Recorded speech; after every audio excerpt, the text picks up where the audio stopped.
Avant de prendre le repas du Seigneur, j'aimerais vous entretenir sur la personne de Christ. Et le titre de la méditation ce matin, c'est « La foule dans l'admiration ». On va tourner, s'il vous plaît, dans Matthieu chapitre 15, versets 29 à 159. OK, vous êtes réveillés, c'est bien. Matthieu chapitre 15, versets 29 à 31. Ça va être moins long.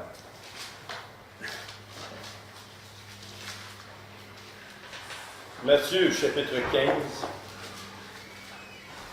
versets 29 à 31.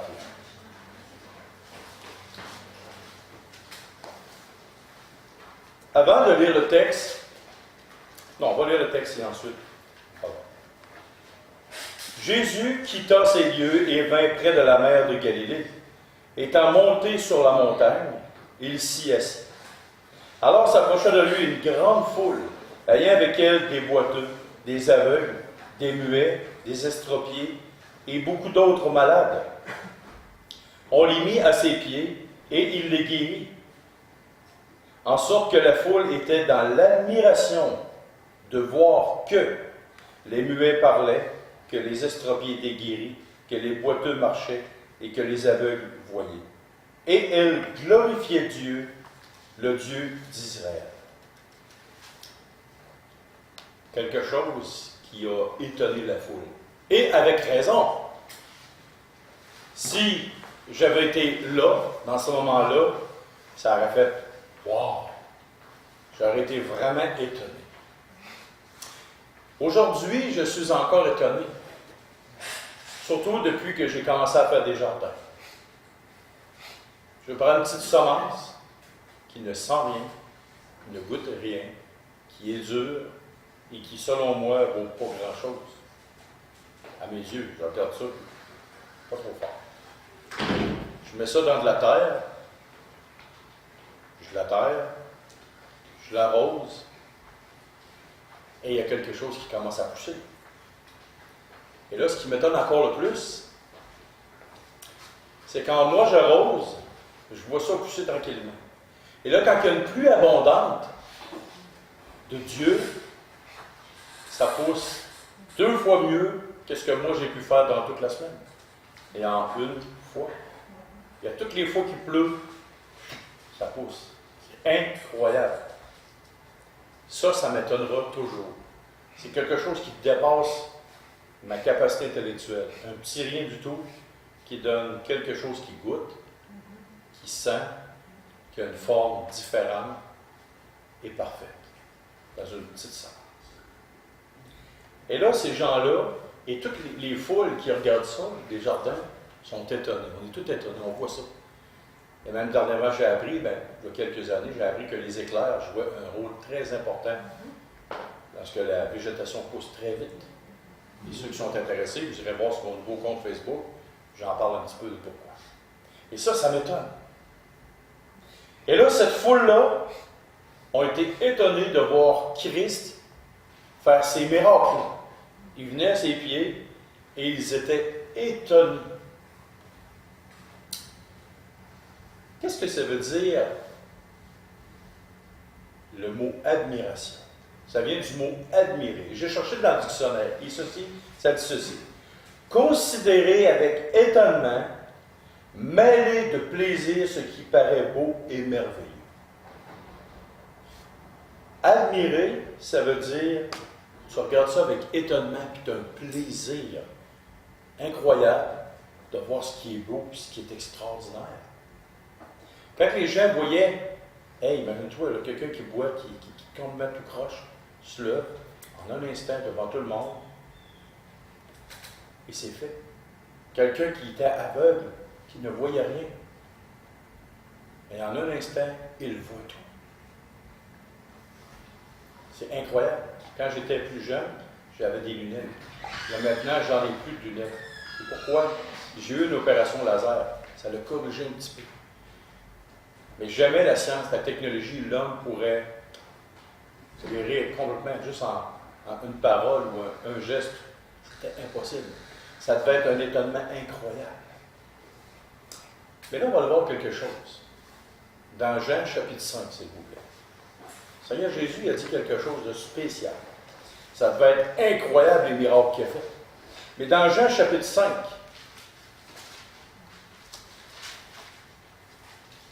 le verset 17 à 25. Jean chapitre 5, verset 17 à 25. Mais Jésus leur répondit, mon Père agit jusqu'à présent. Moi aussi j'agis. À cause de cela, les Juifs cherchaient encore plus à le faire mourir, non seulement parce qu'il violait le sabbat, selon eux, mais parce qu'il appelait Dieu son propre Père et se faisait lui-même égal à Dieu. Jésus reprit donc la parole et leur dit, en vérité, je vous le dis, le Fils ne peut rien faire de lui-même, et il ne fait ce qu'il voit faire au Père. Et tout ce que le Père fait, le Fils aussi le fait pareillement. À part d'être Dieu, est-ce quelqu'un qui pourrait prétendre ça? Ce que Dieu fait, je le fais aussi. La même chose. Tu ne peux pas dire ça si tu n'es pas Dieu. Car le Père aime le Fils et lui montre tout ce qu'il fait. Et il lui montrera des œuvres plus grandes que celles-ci, afin que vous soyez dans l'étonnement. As-tu bien compris? Le Père va lui faire des choses plus grandes que les miracles qu'il a faits sur la terre, afin que cette foule-là, comme toutes les autres foules du monde entier, soit dans l'étonnement. Pardon? Y a-t-il quelque chose de plus grand que les miracles, que ce que Christ a fait? Oui. On va continuer. Et là, il a dit, verset 21, « Car comme le Père ressuscite les morts et donne la vie, ainsi le Fils donne la vie à qui il veut. Le Père ne juge personne, mais il a remis tout jugement au Fils, afin que tous honorent le Fils comme il honore le Père. Celui qui n'honore pas le Fils n'honore pas le Père qui l'a envoyé. En vérité, je vous le dis, celui qui écoute ma parole et qui croit à celui qui m'a envoyé a la vie éternelle. Il ne vient point en jugement, mais il est passé de la mort à la vie.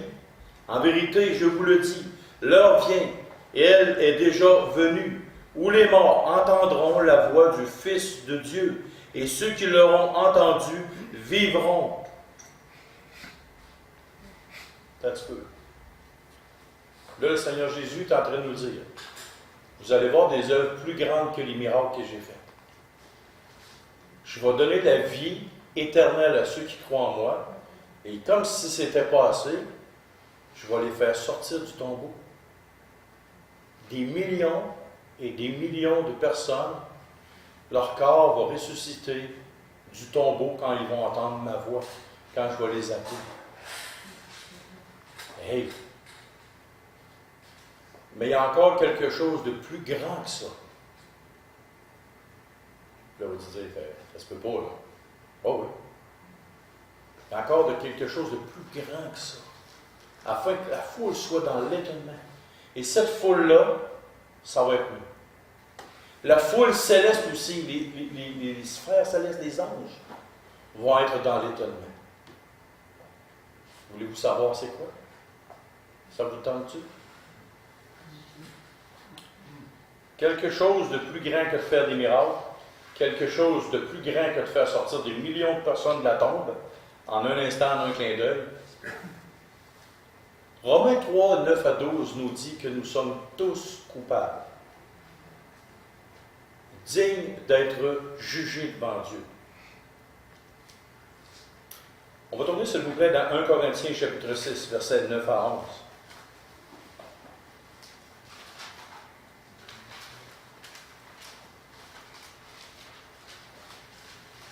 1 Corinthiens, chapitre 6, versets 9 à 11.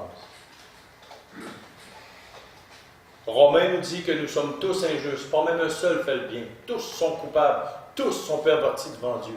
Mais dans 1 Corinthiens 6, versets 9 à 11 nous dit, « Ne savez-vous pas que les injustes, nous, n'hériteront point le royaume de Dieu? Ne vous y trompez pas. Ni les débauchés, ni les idolâtres, ni les adultères, ni les efféminés, ni les homosexuels, ni les violeurs, les voleurs, ni les cupides, ni les ivrognes, les isotrageux, ni les ravisseurs n'hériteront le royaume de Dieu. Et c'est là ce que vous étiez, quelques-uns d'entre vous. Mais vous avez été lavés, mais vous avez été sanctifiés, mais vous avez été justifiés au nom du Seigneur Jésus-Christ par l'Esprit de notre Dieu. Ce qui ne m'étonne pas, c'est qu'on est tous coupables devant Dieu. Alors ça ne m'étonne pas. Je n'ai pas besoin de grands preuves, j'ai juste à regarder ma vie, puis j'ai juste à vous en regarder. Je vais me regarder en premier, après ça je vous en regarde, puis mon constat fait que on est tous coupables. On est tous sur le même pied d'égalité, toute la gang. Mais là, ce qui m'étonne, et là, c'est ce qui s'en vient. Et pour moi, c'est encore plus grand. C'est encore plus grand que des miracles. C'est encore plus grand qu'il me donne la vie éternelle.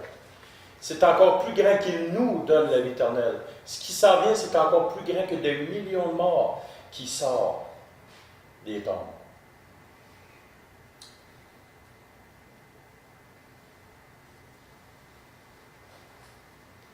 Lavé, devenu saint aux yeux de Dieu, justifié. J'ai sorti la définition du mot justifié, et il n'y en avait pas rien qu'une. Écoutez attentivement chaque mot. Montrer, prouver, déclarer que quelqu'un est innocent, qu'il ne mérite pas de châtiment, de blâme. Faire qu'une chose soit juste et légitime. Prouver, faire voir qu'une chose n'était pas fausse, erronée, mal fondée. Montrer la vérité de ce qu'on avance, de ce qu'on allègue. Ça peut. Je suis coupable. La Bible me dit que je suis coupable. Mais quand Christ a paru devant le Père, il a montré, prouvé et déclaré que nous étions innocents. Ce qui me fâche dans ma vie, c'est que quelqu'un déclare quelqu'un de correct quand je sais pertinemment qu'il est tout croche. De passer sous silence une injustice. Ma femme me connaît, elle sait très bien. Comment est-ce que Christ, aux yeux des anges, au lieu du Père qui sait tout, a montré, prouvé et déclaré que nous sommes innocents, sans tache, sans défaut, sans péché. C'est ça que ça veut dire justifier. Comment est-ce que Christ a fait ce miracle? Le plus grand de tous les miracles qui n'existera jamais dans tout l'univers. Il a montré, par-dessus toute chose, il a prouvé et il a déclaré que moi, que vous, que nous sommes innocents aux yeux de Dieu. Il a fait que cette chose-là soit juste et légitime. Il a prouvé, il a démontré que c'était faux et erroné de nous accuser. Et il a montré par la vérité ce qu'ils disaient et ce qu'ils alléguaient.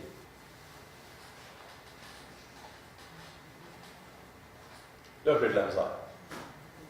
Là, j'ai de la misère. Voici l'ampleur, la grandeur du mot justifié. Et c'est là ce que vous étiez quelques-uns d'entre vous. Mais vous avez été lavés, mais vous avez été sanctifiés, et vous avez été justifiés au nom du Seigneur Jésus-Christ et par l'Esprit de notre Dieu. Comment tu peux réaliser ça? Comment est-ce que Christ a pu réaliser ça? Pour moi, je connais ma vie. Je connais ma vie passée. Je sais très bien. Christ, lui, voit la chose autrement. Il a démontré, il a prouvé autrement que ce que j'étais pas comme ça. Et ça me dépasse.